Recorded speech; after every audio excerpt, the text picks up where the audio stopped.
होगा, इसमें दिक्कत क्या है? लिंक गड़बड़ा जाता है।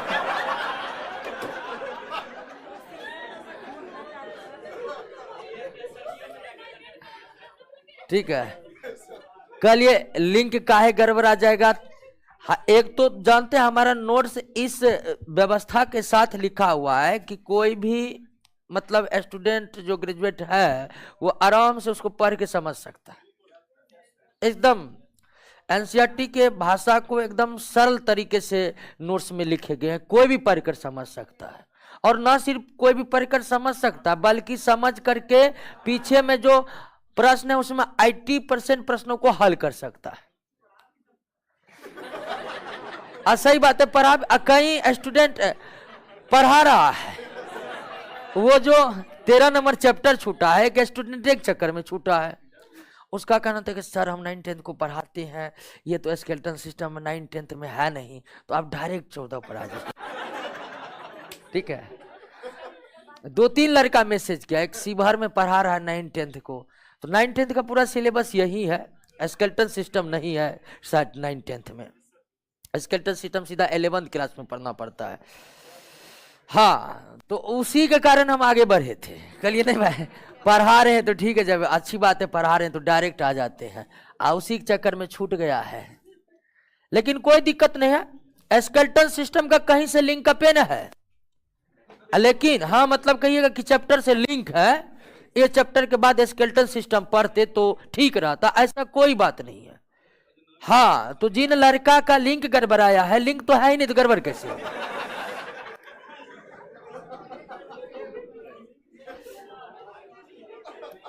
चलिए कि चल गया।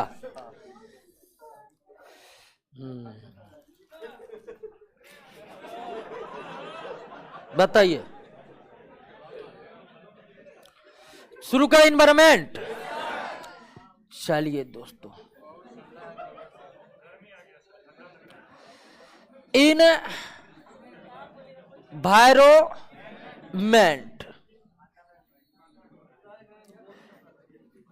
हिंदी में क्या कहते हैं? इसको पर्यावरण कहते हैं। चैप्टर का नाम एनवायरमेंट एंड इकोलॉजी है, पर्यावरण एवं पारिस्थितिकी है। लेकिन सबसे पहले हमें पर्यावरण को समझना पड़ेगा कि पर्यावरण क्या है, एनवायरमेंट क्या है। तो अगर एनवायरमेंट शब्द की बात करिएगा तो ये एनवायरमेंट शब्द एक ग्रीक शब्द से निकला हुआ है, ठीक है ना? ग्रीक शब्द है और ग्रीक शब्द इन्वायरन से बना हुआ है दोस्तों। तो इन्वायरमेंट ये जो शब्द आया है ये ग्रीक शब्द से निकलकर बना है, और जिस ग्रीक शब्द आगे निकलकर इन्वायरमेंट में परिवर्तित हुआ वो शब्द है इन्वायरमेंट, इन्वायरन है। और इन्वायरन का ग्रीक डिक्शनरी में अर्थ है चारों ओर का परिवेश, चारों ओर का परिवेश। तो इन्वायरमेंट पर्यावरण क्या है? तो पर्यावरण शब्द का शाब्दिक अर्थ है किसी जीव के चारों ओर का परिवेश। इन्वायरमेंट शब्द का शाब्दिक अर्थ है किसी जीव के चारों ओर का परिवेश। और यह इन्वायरमेंट शब्द की उत्पत्ति ग्रीक शब्द इन्वायरन से हुआ है, और ग्रीक शब्द इन्वायरमेंट का शाब्दिक अर्थ होता है परिवेश। इसीलिए हम कह सकते हैं कि पर्यावरण इन्वायरमेंट का शाब्दिक अर्थ है एक जीव के चारों ओर का परिवेश। अब आइए हम पर्यावरण को विस्तार पूर्वक समझते हैं कि पर्यावरण है क्या। तो पर्यावरण क्या है, इसके संदर्भ में हम किसी भी जीव का ही एग्जाम्पल लेते हैं कि कोई भी जीव है, उदाहरण के तौर पर आप कह लीजिए मानव को ही ले लीजिए। किसी जीव के चारों ओर का, किसी जीव के चारों ओर का, किसी जीव के चारों ओर के जैविक तथा अजैविक, जैविक तथा अजैविक। अजैविक का मतलब होता है दोस्तों निर्जीव, अजैविक का मतलब क्या होता है? निर्जीव। और जैविक का मतलब क्या होता है? सजीव। तो आप इस पृथ्वी के कोई भी जीव को लीजिए, उसके चारों ओर या तो सजीव है या फिर निर्जीव है। एक जीव क्या, या आप खुद देखिए, आप अपने चारों तरफ क्या देख रहे हैं? आप अपने चारों तरफ या तो निर्जीव पदार्थों को देख रहे हैं, अर्थात अजैविक पदार्थों को देख रहे हैं, या फिर जैविक यानी कि सजीव पदार्थों को देख रहे हैं, इन दो पदार्थों को देख रहे हैं। अजैविक पदार्थों में आपको दिखाई पड़ रहा है क्या? वायुमंडल, ठीक है। उसके बाद अजैविक पदार्थों में आपको दिख रहा है क्या? जलमंडल। उसके बाद अजैविक पदार्थों में दिख रहा है क्या? स्थल मंडल। अजैविक में यानी सजीव में आपको विभिन्न प्रकार के सजीव दिख रहा है, जिसको हम क्या कहते हैं? जैव मंडल। क्या और कुछ दिख रहा है आपको? चारों तरफ दिख रहा है। तो पर्यावरण क्या है? तो किसी भी जीव के चारों ओर जो अजैविक और जैविक कारकों की उपस्थिति है, जो जीव को इस पृथ्वी पर रहने में, इस पृथ्वी पर वृद्धि करने में और अंत में मृत होने में मदद करते हैं, वही उस जीव का क्या कहलाता है? पर्यावरण कहलाता है। ठीक है ना? इस पृथ्वी पर कोई भी जीव है, उसके चारों ओर जो अजैविक और जैविक समुदाय उपस्थित है, जो उस जीव को इस पृथ्वी पर रहने के योग्य बनाता है, वृद्धि करने के योग्य बनाता है और अंत में मृत होने के भी योग्य बनाता है, वही सम्मिलित रूप से उस जीव का क्या कहलाता है? पर्यावरण कहलाता है। क्लियर हो गया ना? तो पर्यावरण क्या है, इस बात को आप समझे कि नहीं समझे? एक जीव के चारों ओर स्थित जैविक अजैविक घटक जो जीव को जीवित, वृद्धि और मृत होने में मदद करते हैं, वही उस जीव का क्या कहलाता है? पर्यावरण कहलाता है। क्या कहलाता है? और हम किसी जीव के चारों तरफ देखेंगे तो दो ही कारक मौजूद दिखाई पड़ेंगे, अजैविक और अजैविक मतलब निर्जीव, जैविक मतलब। और एक जीव के चारों तरफ जो अजैविक कारक मौजूद है, उसमें वायुमंडल है, स्थल मंडल है और जलमंडल है। और जैविक कारकों को देखेंगे तो भिन्न भिन्न प्रकार के सजीव है। ठीक है ना? भिन्न भिन्न प्रकार के क्या है? सजीव है। तो अगर हम पर्यावरण को बांटना हम चाहें कि पर्यावरण किन किन चीजों से मिलकर बना हुआ है, तो पर्यावरण इक्वल टू हो जाता है या हो जाएगा स्थल मंडल प्लस जल मंडल प्लस वायुमंडल प्लस जैव मंडल प्लस जैव मंडल। जैव मंडल उसे कहते हैं जहां सजीव निवास कर रहे हो, और सजीव वहां निवास करते हैं जहां स्थल जल वायु तीनों की उपस्थिति हो। यानी कि इन तीनों का उभयनिष्ठ मंडल ही क्या कहलाता है? जैव मंडल। बस सजीव उसमें होनी चाहिए। तो पर्यावरण के अंतर्गत क्या क्या शामिल है दोस्तों? और पर्यावरण में जब स्थल मंडल, जल मंडल, वायुमंडल और जैव मंडल को हम शामिल कर लिए, तो पर्यावरण से कुछ अलग हुआ। ऐसा कुछ है जो पृथ्वी पर बच गया है? तो इसका मतलब है कि पर्यावरण के अंतर्गत सब कुछ शामिल है, कुछ पर्यावरण से बाहर है ही नहीं। पर्यावरण के अंतर्गत सब कुछ शामिल है। आप पर्यावरण में स्थल मंडल को शामिल किए, आप पर्यावरण में जल मंडल को शामिल किए, आप पर्यावरण में वायुमंडल को शामिल किए, आप पर्यावरण में जैव मंडल को शामिल किए। और जब इतने चीजों को आप पर्यावरण में शामिल कर लिए हैं, तो बताइए पृथ्वी का क्या चीज बच गया है जो पर्यावरण में शामिल नहीं हुआ? तो कुछ नहीं बच गया है दोस्तों। यानी कि पर्यावरण के अंतर्गत पूरा पृथ्वी ही समाहित है, पूरा पृथ्वी ही समाहित है। पर्यावरण से कुछ भी बाहर नहीं है, पर्यावरण से कुछ भी बाहर नहीं है। इसीलिए जब प्रश्न इस तरीके का आ जाए कि निम्नलिखित में कौन पर्यावरण के हिस्से हैं, तो उसका एक ही उत्तर होगा, इनमें से सभी, क्योंकि कुछ भी पर्यावरण से बाहर नहीं है। इस पृथ्वी पर दो ही चीज है, सजीव और निर्जीव, और उन सब को आप शामिल कर लिए किसमें? पर्यावरण में। निर्जीव का मतलब अजैविक, सजीव का मतलब, और पर्यावरण में जैविक अजैविक दोनों को भी नहीं आप समझ लिए, दोनों को भी सम्मिलित कर लिए हैं। तो जब हम पूरे सजीव को और पूरे निर्जीव को पर्यावरण में शामिल कर लिए हैं, तो बचा क्या? अब कहिएगा वायरस बच जाएगा। तो वो अपवाद मानकर चलिए, फिर भी उसको भी हम पर्यावरण के अंतर्गत ही रखते हैं, उसको भी पर्यावरण से बाहर नहीं कर सकते। आपसे पूछेगा कि क्या सूक्ष्मजीव पर्यावरण के अंग है? बिल्कुल है। कुछ भी बाहर है ही नहीं तो फिर आप क्या करें? नहीं है। एक्स वाई जेड पर्यावरण का हिस्सा है, सिर्फ आपको बोलना है हाँ। क्या आतंकवाद पर्यावरण का हिस्सा है? सेना पर्यावरण के हिस्से है? कुछ भी पर्यावरण से बाहर। क्लियर हो गया? बात समझ गए? कोई दिक्कत नहीं ना? तो पर्यावरण समझ गए क्या है? एक जीव के चारों ओर जो अजैविक और जैविक घटक उपस्थित है, जो जीव को इस पृथ्वी पर जीवन यापन करने में, वृद्धि करने में और मृत होने में मदद करता है, वही उसका क्या कहलाता है? पर्यावरण कहलाता है। और पर्यावरण की जब भी चर्चा होगी जीवों के संदर्भ में होगी, जीवों के संदर्भ में होगी। जीव और उसके पर्यावरण एक दूसरे से घनिष्ठ रूप से जुड़ा हुआ है। कोई भी जीव को पर्यावरण से निकाल दीजिएगा तो कहां दीजिएगा? कहां दीजिएगा? बचा ही नहीं, क्योंकि सब कुछ पर्यावरण में है। तो जब भी हम पर्यावरण को पढ़ते हैं तो जीवों को साथ में लेते हैं। जीव के बिना पर्यावरण को पढ़ा नहीं जा सकता है, या एक जीव को पर्यावरण से बाहर नहीं किया जा सकता है। जीव और पर्यावरण के बीच घनिष्ठ संबंध है। पर्यावरण के बिना जीव का अस्तित्व ही नहीं है दोस्तों। तो इसीलिए जब भी पर्यावरण को परिभाषित करते हैं तो तब किसी न किसी जीव के संदर्भ में हम करते हैं।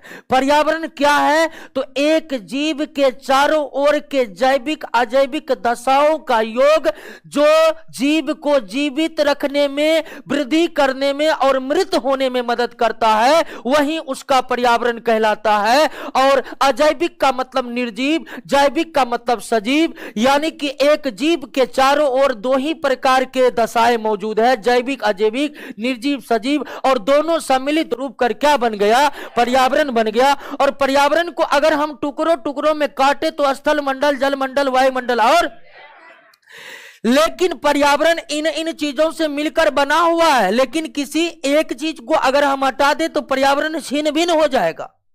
तो पर्यावरण के कई खंड आप कर सकते हैं, लेकिन वो खंड सिर्फ पर्यावरण की विशालता को समझने के लिए आप कर सकते हैं, बल्कि पर्यावरण को आप बांट नहीं सकते हैं। ठीक है, पर्यावरण को आप बांट नहीं सकते हैं। पर्यावरण कई घटकों से मिलकर बना हुआ है, लेकिन पर्यावरण से हम उन घटकों को अलग नहीं कर सकते हैं, अलग नहीं कर सकते हैं। पर्यावरण बहुत विशाल जरूर है, लेकिन पर्यावरण अविभाज्य है। हम पर्यावरण को विभाजित नहीं कर सकते हैं और न ही किसी जीव को उनके पर्यावरण से बाहर कर सकते हैं, क्योंकि जीव का पर्यावरण से बाहर कोई अस्तित्व नहीं है। क्लियर हो गया? उसके बाद भारतीय संसद ने वर्ष 1986 में पर्यावरण संरक्षण अधिनियम पेश किया। और भारतीय संसद में जब पर्यावरण संरक्षण अधिनियम 1986 पेश किया गया तो उस अधिनियम में भी पर्यावरण को परिभाषित किया है हमारी संसद ने। तो भारतीय संसद ने पर्यावरण को किस रूप में परिभाषित किया है? तो जो अभी बताए हैं उसी तरह परिभाषित किया है। आप देखिए कि उस अधिनियम में पर्यावरण का क्या परिभाषा दिया गया है, एक बार पढ़िए आप।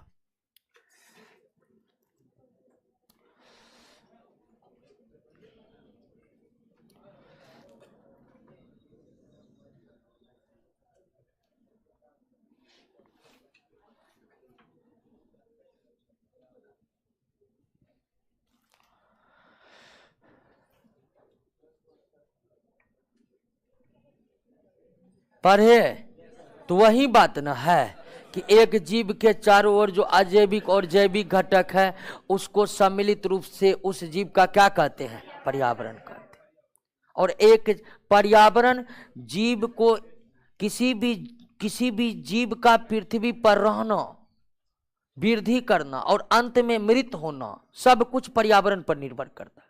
पर्यावरण के बिना जीव मृत भी नहीं हो सकते, क्योंकि जब शरीर मृत होता है तो बैक्टीरिया की मदद से डिकम्पोज होता है और वो बैक्टीरिया जो है पर्यावरण के अंग है। तो उसके बिना मृत सजीव मृत भी नहीं हो सकते हैं। तो कुल मिलाकर आप कह सकते हैं कि पर्यावरण बहुत विशाल है, पर्यावरण अविभाज्य है, पर्यावरण के अंतर्गत सब कुछ शामिल है, पर्यावरण से बाहर कुछ भी नहीं है। क्लियर हो गया? बात समझ गए? कोई दिक्कत नहीं। और एक्ट में पर्यावरण की क्या परिभाषा है वो आप समझ ही गए हैं। अब आते हैं पर्यावरण के घटक पर। चलिए एक कह कि डायग्राम बनाकर समझाइए। डायग्राम कौन चीज का बनाए जी? ओह, बात को समझे कि नहीं समझे? हैं? अब पर्यावरण में कोई दिक्कत नहीं ना है। और एक क्वेश्चन बार बार पूछा जाता है घुमा फिरा के, पर्यावरण में क्या शामिल है इनमें से? ध्यान रखना, पर्यावरण से कुछ भी अलग नहीं करना है। आपको आ जाएगा, आदमी बोल देगा बताइए जी सुई धागा पर्यावरण के अंतर्गत आएगा, तो कंफ्यूज नहीं होना है। सिर्फ ये याद रखना कुछ तो बाहर है ये ना है, हाँ आएगा, क्योंकि बाहर आप कुछ भी नहीं कर सकते, पर्यावरण सब कुछ पर्यावरण के हिस्से। क्लियर है ना? आइए अब हम कंपोनेंट ऑफ इन्वायरमेंट को समझते हैं। पर्यावरण के घटक क्या हो जी?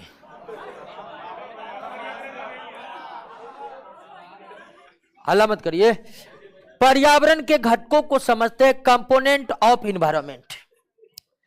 देखिए पर्यावरण के, इन्वायरमेंट के, पर्यावरण के मुख्यतः दो ही घटक हैं, एक अजैविक और दूसरा जैविक घटक। पर्यावरण के मुख्यतः दो ही घटक हैं, अजैविक घटक और जैविक घटक। अजैविक का मतलब होता है क्या? निर्जीव, यानी इस पृथ्वी पर जो निर्जीव है वो अजैविक घटक। और जैविक का मतलब क्या? सजीव। जैविक का मतलब क्या? सजीव। तो जो सजीव है वो जैविक घटक है, जो निर्जीव है वो अजैविक घटक है। यानी कि पर्यावरणों को मुख्यतः दो कंपोनेंट में, एबायोटिक और बायोटिक कंपोनेंट में डिवाइड किया जाता है, अजैविक और जैविक घटकों में विभाजित किया जाता है। लेकिन वर्तमान समय की अगर आप बात करिएगा तो वर्तमान समय में पर्यावरण की महत्ता को एक बार फिर से परिभाषित करने पर जोर दिया जा रहा है, क्योंकि आपको हम पहले ही बताए थे कि एक जीव का पर्यावरण के बिना अस्तित्व संभव है ही नहीं, चाहे वो मानव हो या फिर कोई अन्य सजीव हो। और जब पर्यावरण से बाहर किसी भी सजीव का कोई अस्तित्व संभव है ही नहीं और वो पर्यावरण दूषित होने लगे तो फिर तो हर जीवों के अस्तित्व का संकट मंडराने लगेगा। और वर्तमान में ऐसा हो रहा है, इसलिए वर्तमान समय में पर्यावरण की एक नवीन परिभाषा की ओर पर्यावरणविद ध्यान दे रहे हैं। और जो आधुनिक पर्यावरणविद हैं, जो आधुनिक पर्यावरण के जानकार लोग हैं, वे पर्यावरण के इन दो घटकों के अलावे, इन दो कंपोनेंट के अलावे दो और कंपोनेंट की बात करते हैं। यानी कि अगर देखें तो पर्यावरण को कुल 4 घटकों में विभाजित किया जाता है। एक है आपको क्या? ऊर्जा घटक, और दूसरा है आपका क्या? सांस्कृतिक घटक। ठीक है, सांस्कृतिक घटक। और ये घटक दोस्तों नवीन यानी कि आधुनिक युग में प्रचलन में आया है। तो पर्यावरण के कंपोनेंट की जब बात होगी, पर्यावरण के कंपोनेंट की जब बात होगी तो पर्यावरण के मुख्यतः 2 ही कंपोनेंट है।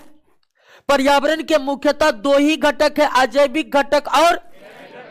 लेकिन अगर पर्यावरण के घटकों को पूरा विस्तार कर दे, कंपोनेंट को पूरा विस्तार देंगे तो पर्यावरण के कुल घटकों की संख्या कितनी हो गई है? 4, अजैविक घटक, जैविक घटक, ऊर्जा घटक और सांस्कृतिक घटक। अब देखिए कि पर्यावरण इन चारों घटकों से मिलकर बना हुआ है, यानी इन 4 कंपोनेंट से मिलकर बना हुआ है, लेकिन किसी एक कंपोनेंट को हम पर्यावरण से अलग नहीं कर सकते। आपको पहले बताए क्या पर्यावरण विभाज्य है या अविभाज्य है? पर्यावरण अविभाज्य है। पर्यावरण इन 4 घटकों से मिलकर बना हुआ है और ये चारों घटक हमेशा मिले ही रहते हैं, तब वो पर्यावरण कहलाते हैं। किसी एक घटक को आप पर्यावरण से बाहर नहीं कर सकते हैं। पर्यावरण विभाज्य है ही नहीं, पर्यावरण अविभाज्य है। तो जब पर्यावरण अविभाज्य है तो फिर हम इन 4 घटकों में पर्यावरण को क्यों विभाजित किए गए हैं, कर दिए हैं? तो पर्यावरण को समझने के लिए। पर्यावरण इतना विशाल और विस्तृत है कि जब तक उन्हें हम खंड में बांटेंगे नहीं, तब तक पर्यावरण को हम समझ ही नहीं पाएंगे। तो पर्यावरण के अध्ययन को सुविधाजनक बनाने के लिए, पर्यावरण के अध्ययन को सुविधाजनक बनाने के लिए ही पर्यावरण को 4 घटकों में विभाजित किया जाता है। लेकिन वास्तविकता यह है कि पर्यावरण विभाज्य नहीं है, पर्यावरण क्या है? अविभाज्य है। तो पर्यावरण के मुख्य कितने घटक हो गए? अजैविक और पर्यावरण के कुल कितने घटक हो गए? कौन कौन? कोई दिक्कत नहीं। अब पर्यावरण के अजैविक यानी कि एबायोटिक कंपोनेंट का मतलब क्या है? तो अजैविक घटक आप समझ गए। अजैविक घटक का मतलब होता है क्या? निर्जीव घटक, यानी कि नॉन लिविंग थिंग्स कंपोनेंट को ही हम एबायोटिक कंपोनेंट कहते हैं। और निर्जीव के अंतर्गत दोस्तों क्या आ जाते हैं? स्थल मंडल आ जाते हैं। क्या आ जाते हैं? स्थल मंडल आ जाते हैं। और क्या आ जाते हैं? जल मंडल आ जाते हैं। और क्या आ जाते हैं? वायुमंडल आ जाते हैं। स्थल मंडल को आप बांटिएगा, स्थल मंडल को आप और बांटिएगा तो स्थल मंडल के अंतर्गत मृदा आते हैं, पर्वत आते हैं, पठार आते हैं। जल मंडल के अंतर्गत जो है सागर आते हैं, महासागर आते हैं, तालाब आते हैं, झील आते हैं, भूमिगत जल आते हैं। वायुमंडल को आप बांटिएगा, ऑक्सीजन आते हैं, नाइट्रोजन आते हैं, ठीक है ना, कार्बन डाइऑक्साइड आते हैं। तो आप स्थल मंडल को भी पुनः बंटवारा करने लगिएगा तो वो मृदा में, पर्वत में, पठार में, स्थलाकृति में, विभिन्न प्रकार के तत्व में विभाजित होगा। आप जलमंडल को विभाजित करने की बात करिएगा तो जलमंडल आपका सागर में, महासागर में, झील में, तालाब में बंट सकता है, भूमिगत जल में। वायुमंडल विभिन्न प्रकार के गैस में बंट सकता है। तो पर्यावरण के अजैविक घटक किसे कहते हैं? इन्वायरमेंट का एबायोटिक कंपोनेंट किसे कहते हैं? तो जो निर्जीव है, नॉन लिविंग है, वही पर्यावरण के अजैविक घटक है। और पर्यावरण के अजैविक घटक अर्थात निर्जीव घटक के अंतर्गत स्थल मंडल शामिल है, जल मंडल शामिल है और वायुमंडल शामिल है। अगर आपसे इस तरह का प्रश्न आ जाए कि कौन सा अजैविक घटक है, तो अजैविक घटक में क्या आएगा? मृदा आएगा, पर्वत आएगा, सागर आएगा, झील आएगा, ऑक्सीजन आएगा, नाइट्रोजन आएगा। यानी जो सजीव नहीं है वो अजैविक घटक है। क्लियर हो गया?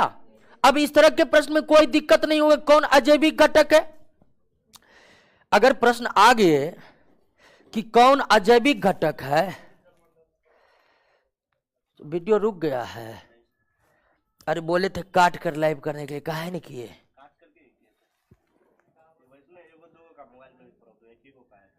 अच्छा, अजैविक घटक समझ गए। आइए उसके बाद पर्यावरण के जैविक घटक पर, बायोटिक कंपोनेंट पर। अब आपको बायोटिक कंपोनेंट में भी कोई दिक्कत नहीं होगा। बायोटिक कंपोनेंट का मतलब क्या? सजीव घटक। बायोटिक कंपोनेंट का मतलब क्या? सजीव घटक। सजीव घटक के अंतर्गत कौन आते हैं? पेड़ पौधा आते हैं। कौन आते हैं दोस्तों? पेड़ पौधा आते हैं। उसके बाद कौन आते हैं? जंतु आते हैं। उसके बाद कौन आते हैं? सूक्ष्म जीव आते हैं। कौन आते हैं? सूक्ष्मजीव आते हैं। हम मनुष्य जंतु के श्रेणी में आएगा? है मनुष्य जंतु है, इसमें कंफ्यूजन है? ठीक है। तो जैविक घटक, ध्यान दीजिए, जैविक घटक के अंतर्गत क्या आते हैं? सजीव घटक। तो जो निर्जीव है वो पर्यावरण के अजैविक घटक है, जो सजीव है वो पर्यावरण के जैविक घटक है। और जैविक घटक, मान लीजिए प्रश्न इस तरह का आ गया कि कौन से पर्यावरण के जैविक घटक है, तो आपके सामने में जैविक घटक, पेड़ पौधा जैविक घटक है, जंतु जो भी है जैविक घटक है। पूछ देगा कि मोलस्का जीव के, मोलस्का फाइलम के जीव पर्यावरण के कैसे घटक है, तो आप जानते हैं मोलस्का जंतु है और इसी तरह से वह जैविक घटक होगा। तो पर्यावरण के जैविक घटक का मतलब जो सजीव है, लिविंग थिंग्स है, वो है। और पर्यावरण के अगर जैविक घटकों की हम बात करें तो इसमें आपके सामने पेड़ पौधे जंतु सूक्ष्मजीव आएंगे। और इन जैविक घटकों में अगर सबसे महत्वपूर्ण कौन है ये पूछ ले तो सबसे महत्वपूर्ण कौन है, पेड़ पौधा। पर्यावरण के जैविक घटकों में सबसे महत्वपूर्ण पेड़ पौधे हैं, पेड़ पौधे। क्योंकि पेड़ पौधे के अस्तित्व के बगैर इस पृथ्वी पर ना तो जंतुओं का कोई अस्तित्व रह जाएगा, हालांकि सूक्ष्मजीव तो सबसे पहले आए इस पृथ्वी पर, विकास के क्रम में सबसे पहले बैक्टीरिया ही आए, तो वो अब देख लिए थे। तो पेड़ पौधे के बगैर सूक्ष्मजीवों का अस्तित्व तो कायम रहेगा, लेकिन पेड़ पौधे के बगैर जंतु के अस्तित्व बिल्कुल भी नहीं रहेंगे।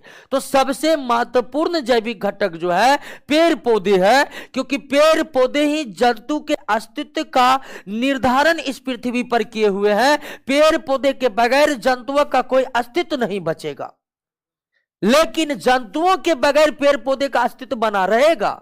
इसलिए पर्यावरण के जो जैविक घटक हैं, जो सजीव हैं, उनमें सबसे महत्वपूर्ण पेड़ पौधे हैं। अब पर्यावरण के तो मुख्य दो ही घटक है, अजैविक घटक और जैविक घटक। अजैविक घटक और जैविक घटक। लेकिन तीसरी घटक की चर्चा हाल फिलहाल में की जा रही है, और तीसरा घटक क्या है दोस्तों, ऊर्जा घटक। तीसरा घटक क्या है? अब ऊर्जा घटक में क्या है, तो किसी भी हमारे पर्यावरण में ऊर्जा घटक के अंतर्गत क्या आते हैं दोस्तों, प्रकाश आते हैं और क्या आते हैं, तापमान आते हैं। और इन दोनों का मुख्य स्रोत क्या है, सूर्य का प्रकाश है। सूर्य का क्या है? तो पर्यावरण को गतिशील बनाए रखने के लिए, ध्यान दीजिएगा दोस्तों, पर्यावरण को गतिशील बनाए रखने के लिए ऊर्जा की आवश्यकता है और नितांत आवश्यकता है। पर्यावरण में हर क्षण ऊर्जा का प्रवाह होते रहता है, और पर्यावरण में ऊर्जा का प्रवाह कैसे होता है इसको हम आगे पढ़ेंगे। लेकिन पर्यावरण की गतिशीलता को बनाए रखने के लिए, पर्यावरण बहुत गतिशील है दोस्तों। आपको क्या लगता है आज जिस तरह का पर्यावरण है 1 करोड़ वर्ष पहले उसी तरह का हो था? नहीं ना था। तो इस पर्यावरण में निरंतर बदलाव आते रहते हैं, पर्यावरण में निरंतर बदलाव आते रहते हैं। यानी कि पर्यावरण के जो जैविक अजैविक घटक है वो हमेशा एक समान नहीं रहते हैं, उसमें क्या आते जाते हैं, बदलाव आते जाते हैं। इसलिए हम कहते हैं कि ये जो हमारा पर्यावरण है ये एक गतिशील पर्यावरण है, ये स्थिर पर्यावरण नहीं है। और गतिशील बनाने के लिए ऊर्जा की नितांत आवश्यकता है। और एक नहीं, हमारे पर्यावरण में जो ऊर्जा की नितांत आवश्यकता है उसको गतिशील बनाए रखने के लिए वो ऊर्जा का मुख्य, प्राथमिक और एकमात्र स्रोत कौन है? सूर्य के प्रकाश। पर्यावरण में ऊर्जा का मुख्य स्रोत, प्राथमिक स्रोत या एकमात्र स्रोत कौन है? और इसे ही पर्यावरण की कौन से घटक नाम दिया गया है? ऊर्जा घटक का नाम दिया गया है। अब पर्यावरण के जो चौथे घटक हैं, पर्यावरण के जो चौथे घटक है वो है कल्चरल कंपोनेंट, यानी क्या, सांस्कृतिक घटक। और पर्यावरण के सांस्कृतिक घटक वे होते हैं जो मानव निर्मित होते हैं। जो क्या होते हैं? मानव निर्मित होते हैं। और मानव निर्मित घटक के अंतर्गत दोस्तों अर्थव्यवस्था शामिल है, ठीक है, राजनीति शामिल है, ठीक है, राजनीति शामिल है, उसके बाद सभ्यता शामिल है, ठीक है, सभ्यता शामिल है, उसके बाद क्या क्या शामिल है, संस्कृति शामिल है। तो हमारी अर्थव्यवस्था, हमारी राजनीति, हमारी सभ्यता एवं संस्कृति भी पर्यावरण के हिस्से हैं। हमारी अर्थव्यवस्था, हमारी राजनीति, हमारी सभ्यता और संस्कृति भी पर्यावरण के हिस्से हैं। और ये पर्यावरण के कैसे हिस्से के अंतर्गत आते हैं? सांस्कृतिक घटक। तो पर्यावरण के सांस्कृतिक घटक जो होते हैं वो क्या होते हैं? मानव निर्मित होते हैं। लेकिन पर्यावरण के जैविक, अजैविक और ऊर्जा घटक मानव निर्मित तो पर्यावरण को अगर आप 4 घटकों में विभाजित करिएगा तो एकमात्र घटक मानव निर्मित है। वो कौन है? सांस्कृतिक घटक है। वो कौन है दोस्तों? सांस्कृतिक घटक है। और सांस्कृतिक घटक के अंतर्गत क्या क्या शामिल है? क्लियर हो गया ना? तो जो निर्जीव है अजैविक घटक, जो सजीव है वो जैविक घटक, सूर्य के प्रकाश से संबंधित जो भी तथ्य आएगा वो ऊर्जा घटक, और सभ्यता, संस्कृति, राजनीति, अर्थव्यवस्था। तो पर्यावरण के मुख्य 2 घटक है, जैविक, अजैविक। पर्यावरण के मुख्यतः कितने घटक है? जैविक और, लेकिन वर्तमान समय में पर्यावरण के घटकों की संख्या बढ़ाकर कितनी कर दी गई है? 4। कितनी कर दी गई है? 4 कर दी। लेकिन परीक्षा में भी आंसर क्या देना है? 2 देना है। आपसे इस तरह का प्रश्न पूछ दे कि पर्यावरण के घटकों को 2 घटक से अगर अधिक घटकों में हम विभाजित करना चाहे तो कुल कितने घटक हमारे सामने होंगे? 4। कोई दिक्कत नहीं। लेकिन पर्यावरण के मुख्य कितने घटक है? जैविक और। पर्यावरण के कौन से घटक मानव निर्मित है? सांस्कृतिक घटक। सांस्कृतिक घटकों के अलावा क्या अन्य और भी कोई घटक मानव निर्मित है? नहीं। क्लियर हो गया? पर्यावरण और पर्यावरण के घटक, ठीक है। इन्वायरमेंट और कंपोनेंट, समझ गए कि नहीं समझे? कोई दिक्कत नहीं है। इन्वायरमेंट के अंतर्गत क्या आता है? सब कुछ आता है। वेरी गुड, अब जवाब मिला है। सब कुछ आता है, ठीक है। कुछ भी बाहर नहीं आता है। कुछ भी बाहर नहीं आता है दोस्तों। पर्यावरण से बाहर आप किसी भी चीज को नहीं कर सकते। आइए अब जो हम पढ़ेंगे बायोलॉजिकल ऑर्गेनाइजेशन। देखिए एक बार घटकों को पढ़िए तो ऑनलाइन वाले थोड़ा पूछ लेते हैं। कहिए ऑनलाइन वाले दोस्तों, इन्वायरमेंट और कंपोनेंट ऑफ इन्वायरमेंट को अच्छी तरह से आप समझिए।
चलिए सबको समझ में आ गया है। कुछ कुछ को नया है, वो बाद में आएगा कुछ कुछ को। एक बार फिर से वीडियो देखिएगा जिनको नहीं आया है। वैसे क्लियर, आगे बढ़ जाते हैं। अब है बायोलॉजिकल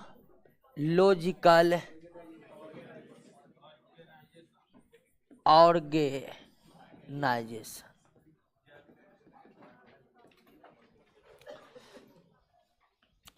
बायोलॉजिकल ऑर्गेनाइजेशन हिंदी में क्या कहते हैं? जैव व्यवस्था। क्या कहते हैं? जैव व्यवस्था। अब ध्यान दीजिए, कैमरा क्या हो गया है?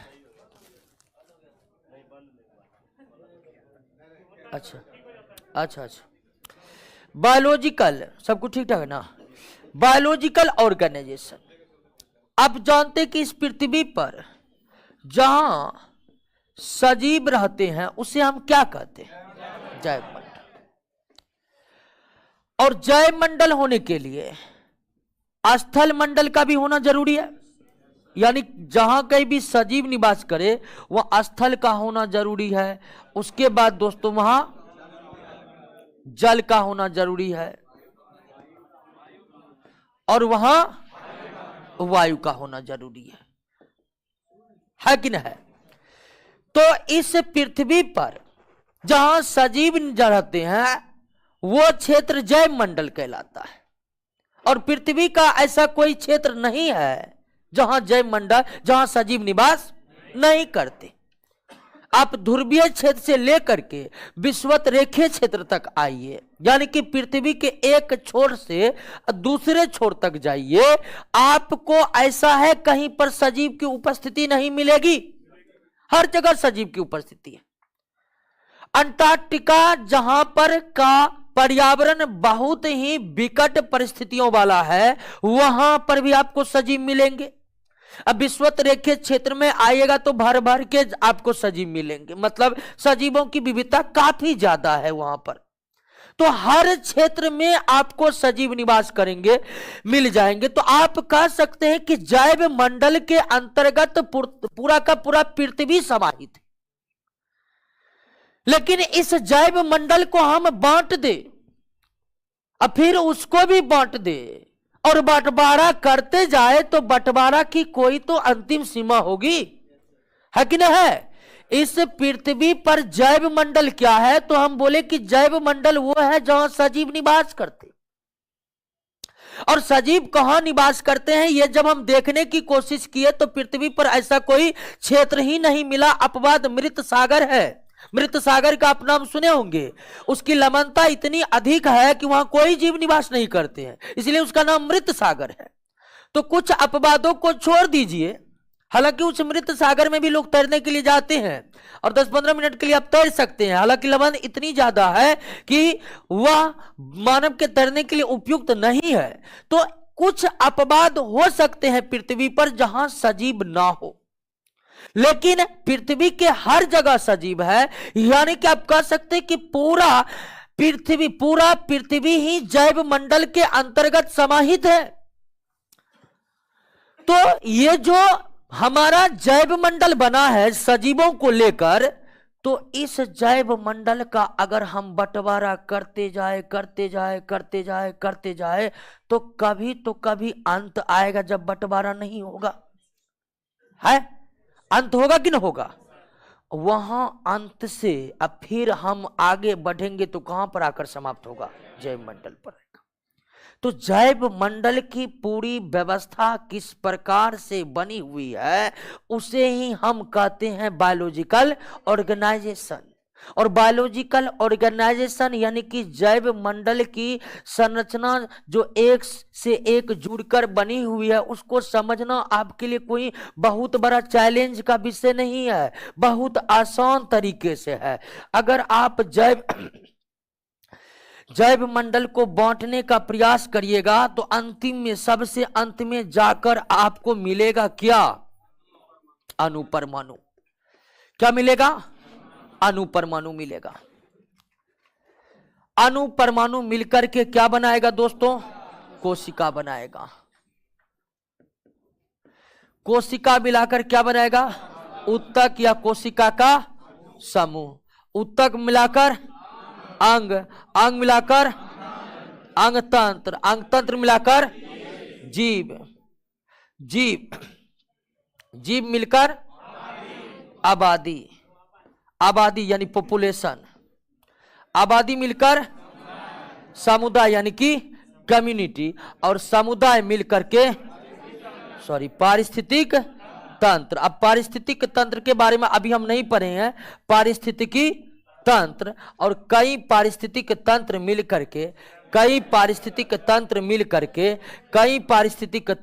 करके क्या बना दिया? जैव मंडल बना दिया। तो जैव मंडल जहां सजीव निवास करते हैं उसको आप विभाजित करिएगा तो वो पारिस्थितिक तंत्र में विभाजित होगा। पारिस्थितिक तंत्र को विभाजित करिएगा वो समुदाय में विभाजित होगा।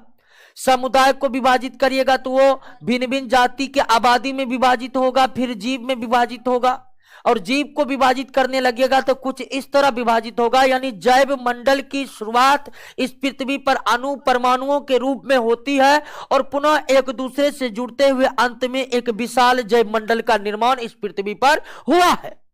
तो बायोलॉजिकल ऑर्गेनाइजेशन, जैविक व्यवस्था किस तरह से बनी हुई है, इसके क्रम को आप समझे कि नहीं समझे? इसके क्रम को समझने में कोई दिक्कत है आपको? दिक्कत है? नहीं दिक्कत है। तो आप बायोलॉजिकल ऑर्गेनाइजेशन को समझे कि नहीं समझे? तो बायोलॉजिकल ऑर्गेनाइजेशन में जो बायोलॉजिकल ऑर्गेनाइजेशन में जो जो स्तर है, जैसे 1 2 3 4 5 6 7 8 9 और 10, कुल कितने स्तर है? 10 स्तर है। बायोलॉजिकल ऑर्गेनाइजेशन में कुल कितने लेयर है? 10 लेयर है। और 10 लेयर एक दूसरे से जुड़े हुए हैं। लेकिन 10 लेयर एक दूसरे से जुड़े हुए हैं तो 10 लेयर में एक ही तरह की विशेषताएं नहीं पाई जाती। अर्थात अंग जुड़ करके क्या बनाते हैं? अंग तंत्र। तो इसका मतलब यह नहीं है कि जो अंग तंत्र की विशेषता है वही अंगों की ही विशेषता है। तो बायोलॉजिकल ऑर्गेनाइजेशन के कई स्तर होते हैं, 10 स्तर होते हैं। 10 स्तर एक दूसरे से जुड़े होते हैं, उसे अलग नहीं किया जा सकता है। और 10 स्तर हैं, एक दूसरे से जुड़े हुए भी है, उन्हें एक दूसरे से अलग भी नहीं किया जा सकता है। लेकिन फिर भी इन 10 स्तर की अपनी अलग अलग पहचान है।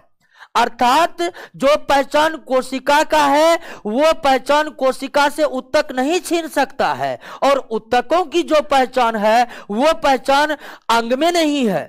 तो हर स्तर एक दूसरे से जुड़े हुए हैं बायोलॉजिकल ऑर्गेनाइजेशन के।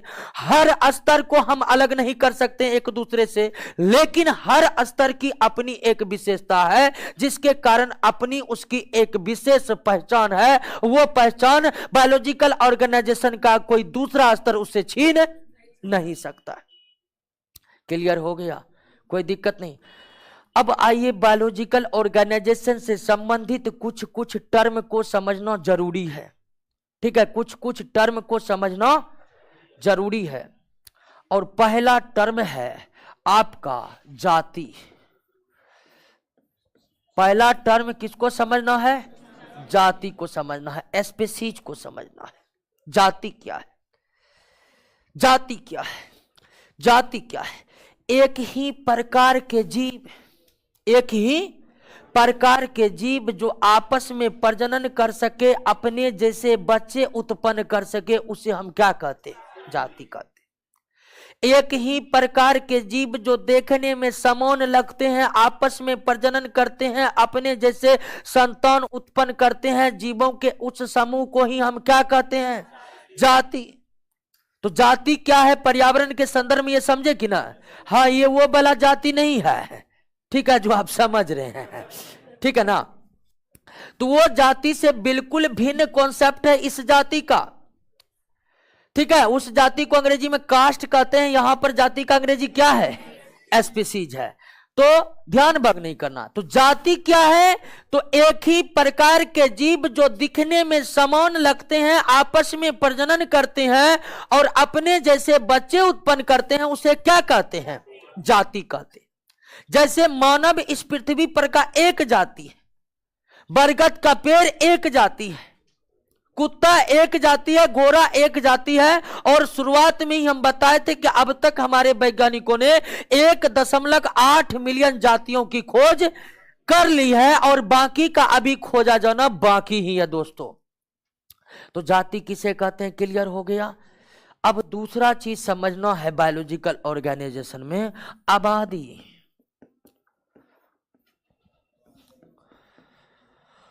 पॉपुलेशन।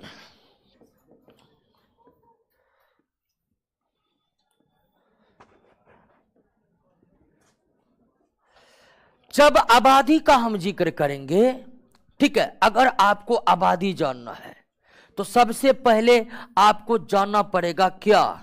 क्षेत्र। ठीक है, कि आप किस क्षेत्र के आबादी जानना चाहते हैं। दूसरा आपको तय करना पड़ेगा क्या? समय, कि आप कब की आबादी जानना चाहते हैं। और तीसरा आपको तय करना होगा कि जाति, कि आप किस जाति की आबादी जानना चाहते हैं। तो आबादी को समझने के लिए सबसे पहले हमें 3 चीजों को क्लियर करनी लेनी चाहिए कि हम किस क्षेत्र के आबादी को जानना चाह रहे हैं। यानी हर क्षेत्र की आबादी अलग अलग होती है, एक समान नहीं होती है। हम किस समय की आबादी की बात कर रहे हैं, यानी हर समय में आबादी बदलते रहती है। और हम किस जाति की आबादी की बात कर रहे हैं, यानी आबादी की बात जब भी होगी तो एक जाति की होगी। तो आबादी क्या है, तो इसको समझने के लिए पहले कौन कौन चीज क्लियर कर लेना आवश्यक है। आप समझे कि नहीं समझे? क्लियर है ना? यानी कि आप बिना क्षेत्र को जाने आबादी नहीं जान सकते हैं, बिना समय को जाने आबादी का कॉन्सेप्ट आप क्लियर नहीं कर सकते हैं, और बिना जाति को क्लासिफाई किए आप आबादी को नहीं समझ सकते। और जब आप ये समझ जाए तो अब आइए आबादी किसे कहते हैं उसको समझिए। किसी खास जाति के या किसी खास क्षेत्र में किसी खास समय में किसी जाति के कुल सदस्यों की संख्या है उस जाति की क्या कहलाती है? आबादी की। किसी खास क्षेत्र में किसी खास समय में वहां रहने वाले किसी एक जाति के कुल सदस्यों की संख्या को ही उस जाति का क्या कहते हैं? आबादी। क्या भिन्न भिन्न जातियों के सदस्यों को जोड़कर अब हम आबादी निकाल सकते हैं? नहीं निकाल सकते। आपको पूछेगा कुत्ता का आबादी क्या है तो उसमें बिल्ली का भी जोड़ दीजिएगा। तो आबादी जब भी निकलेगा किसी एक क्षेत्र का निकलेगा, किसी एक खास समय का निकलेगा, किसी एक जाति का निकलेगा। तो किसी क्षेत्र के किसी समय में वहां निवास करने वाले किसी जाति के सदस्यों की कुल संख्या को ही उस जाति का क्या कहते हैं? आबादी कहते हैं। जैसे आपसे पूछ दिया कि मान लो आपको आया कोई बताओ आबादी कितना है, तो आप पहले पूछिएगा कहां की आबादी पूछ रहा है तुम, तो ये क्लियर हो गया। तब आप पूछिएगा कब की आबादी का बात कर रहा है, कब की आबादी की बात हो गया तब पूछिएगा किसकी आबादी की बात कर रहा है, और तब जाकर आप जानकारी दे पाने में उसको सक्षम है। चलिए क्लियर हो गया ना, समझे कि ना? आबादी क्या है समझे कि ना? किसी खास क्षेत्र के खास समय में किसी निवास करने वाले किसी एक जाति के कुल सदस्यों की संख्या को ही क्या कहते हैं? आबादी कहते हैं। आबादी जानने के लिए पहले हमें उस क्षेत्र को क्लासिफाई करना होगा जिस क्षेत्र का हम आबादी जानना चाहते हैं। क्षेत्र क्लियर होने के बाद हमें उस समय को क्लियर करना होगा जिस समय का हम आबादी जानना चाहते हैं। क्षेत्र और समय क्लियर हो जाने के बाद हम उस जाति को क्लासिफाई करेंगे जिसका आबादी हम जानना चाहते हैं। तो आबादी जानने के लिए कितने चीजों का कॉन्सेप्ट क्लियर हो जाना जरूरी है? वो 3 चीज कौन कौन है? क्षेत्र, समय और जाति। क्या भिन्न भिन्न जातियों को एक साथ आबादी हम निकाल सकते हैं? निकाल सकते हैं? नहीं। तो जाति समझ गए, आबादी समझ गए। अब तीसरा समझना है आवास यानी हैबिटेट।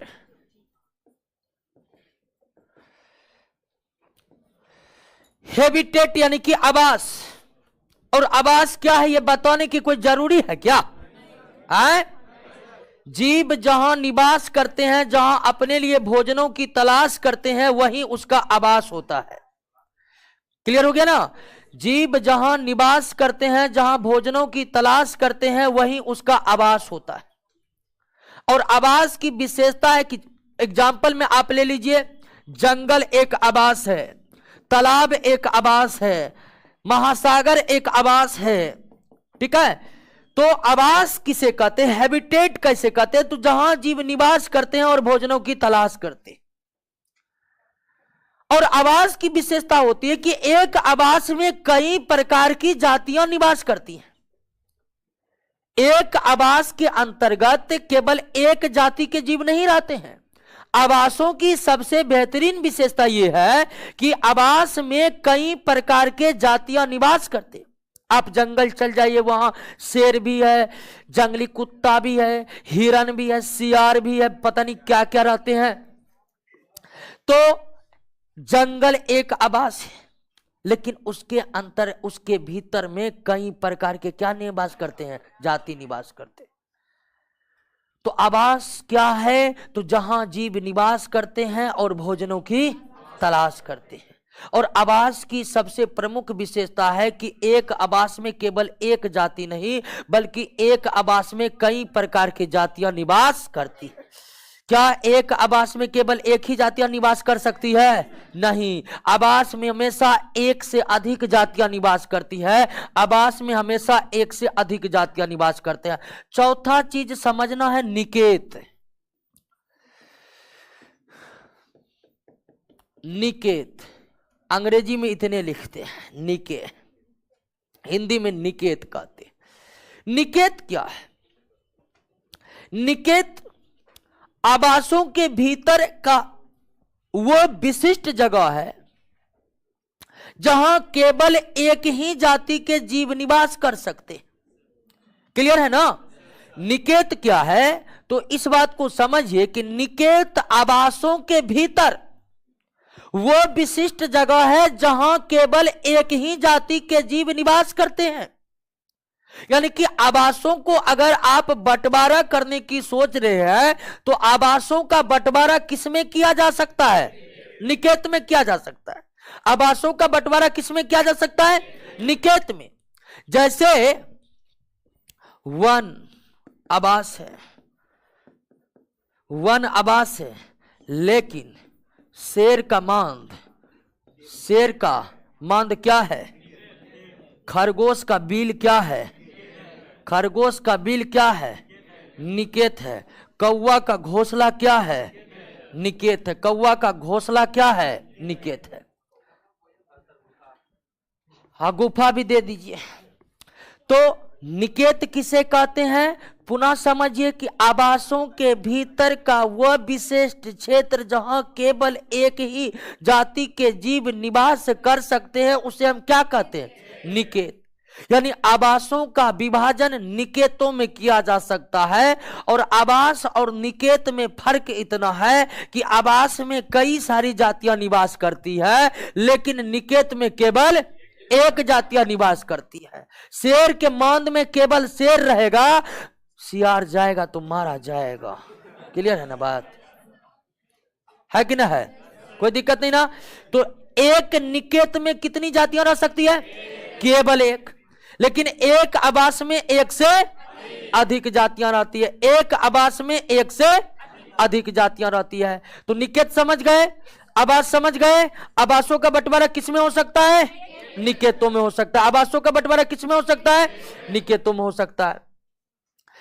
अब पांचवा आपको समझना है, समुदाय,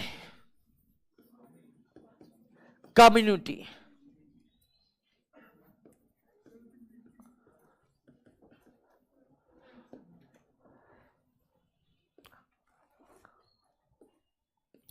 कम्युनिटी क्या है?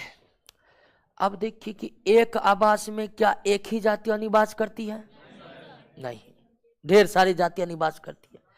अब एक आवास में जितनी जातियां निवास करती है सभी एक दूसरे से संबंधित रहते हैं। सभी एक दूसरे से संबंधित रहते हैं, सभी एक दूसरे को प्रभावित करते हैं। जैसे अभी यहां मान लीजिए पटने में आदमी रहता है, कुत्ता रहता है, गाय रहता है, ढेर सारी चीज रहता है, कई जातियां निवास कर रहे हैं और सभी एक दूसरे को प्रभावित करते हैं। आदमी सब चला जाएगा यहां से, केवल कुत्ता बच जाएगा तो नहीं रहेगा, वो भाग जाएगा। ठीक है ना?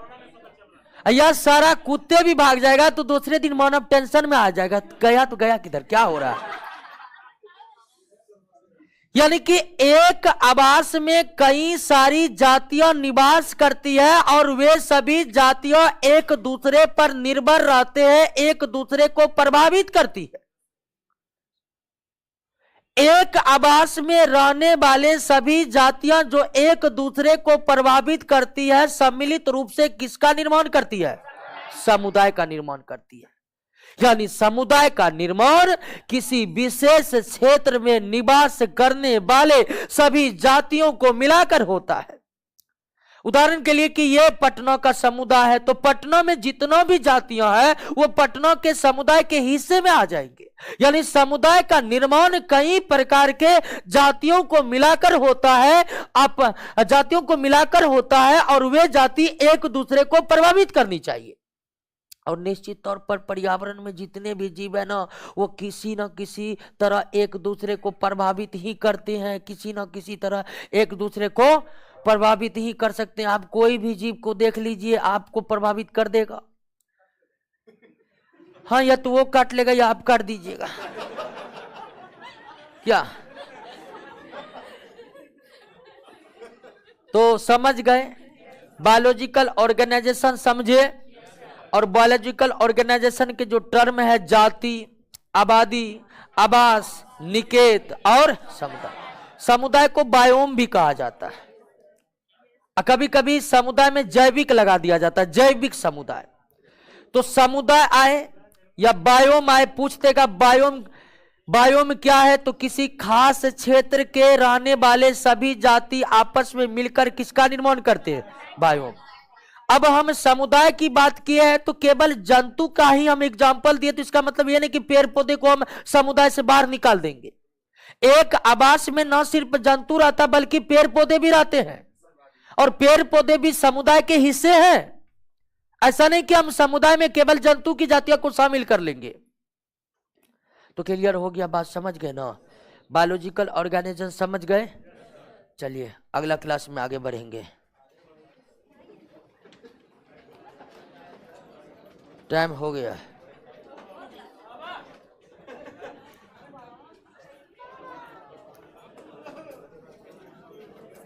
साइलेंट नहीं है, नहीं तो थोड़ा जाइएगा तो फिर दिक्कत हो जाएगा। आराम से निकलिए। हाँ,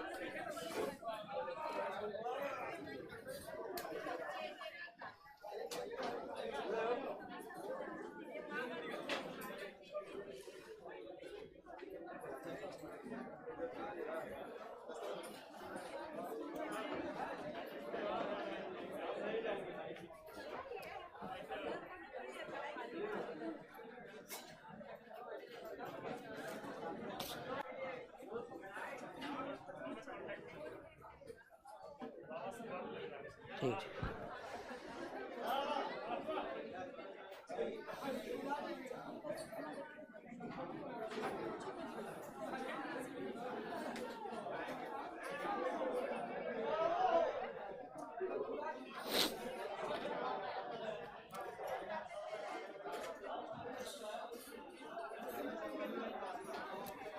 ठीक है दोस्तों, मिलते हैं नेक्स्ट क्लास में।